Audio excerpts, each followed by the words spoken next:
Et on se retrouve donc pour cette revue de presse de l'économie.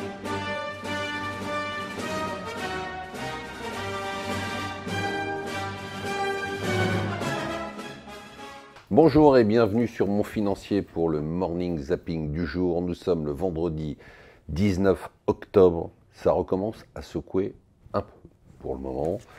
Hier, les marchés américains ont rechuté. Ce matin, l'Asie baisse encore. Alors, d'abord, on commence par l'Italie.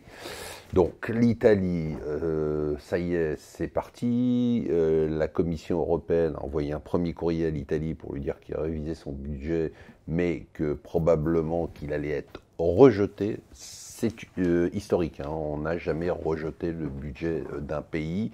Donc, on rentre dans la phase dure d'affrontement entre l'Italie et l'Europe. L'Italie va mettre du temps à plier, si elle plie un jour, parce que bien évidemment pour les populistes qui sont au gouvernement, le fait de lutter contre l'Europe, c'est plutôt glorieux.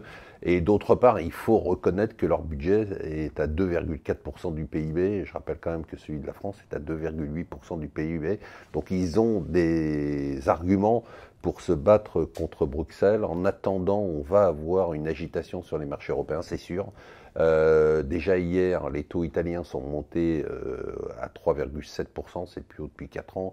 Le spread, donc la différence entre le taux allemand et les taux italiens, est au plus haut depuis 5 ans. Il est monté à 320 points. Je vous rappelle que pour Matteo Salvini, la limite qu'il ne faut pas dépasser, c'est 400 points. Donc à suivre de très près, ça va agiter les marchés probablement dans les jours qui viennent. L'autre sujet, c'est la Chine. Il se passe beaucoup de choses en Chine. Voilà, les économistes disent que c'est vraiment la grande rivalité dangereuse entre la Chine et les États-Unis. On va au-delà de la guerre commerciale. Là, on est dans la guerre pour le leadership économique mondial. C'est autre chose.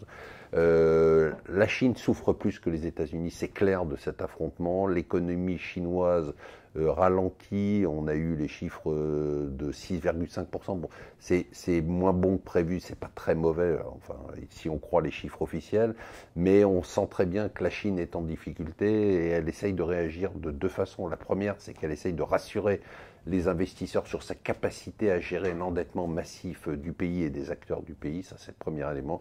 Deuxième élément, en injectant des liquidités. Probablement qu'on va avoir un plan de relance qui sera annoncé. Il faut à tout prix pour la Chine éviter le ralentissement économique, donc à suivre de très près. Très bon dossier des Échos, ils ont raison de se poser la question, c'est est-ce que finalement on a terminé déjà avec le rebond de la croissance française?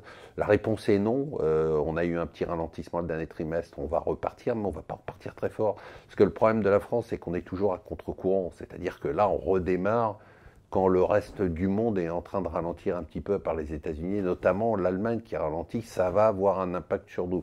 Donc ça veut dire que malheureusement, on ne retrouvera pas des taux de croissance au-dessus de 2%. On a démarré trop tard, on a perdu les 5 années où on aurait pu profiter du boom de la croissance mondiale.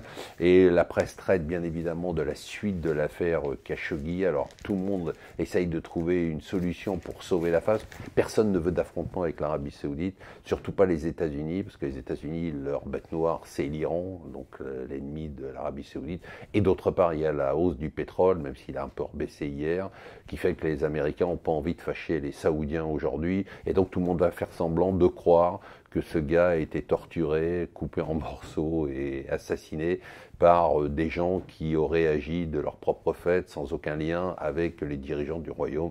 On va tous faire semblant de croire à cette fable pour qu'il n'y ait pas de crise avec l'Arabie Saoudite. Voilà, moi je vous souhaite une excellente journée. Surtout n'oubliez pas ce soir, émission exceptionnelle, c'est votre argent. On va revenir sur cette semaine qui a été une semaine très agitée. Bonne journée et bon week-end.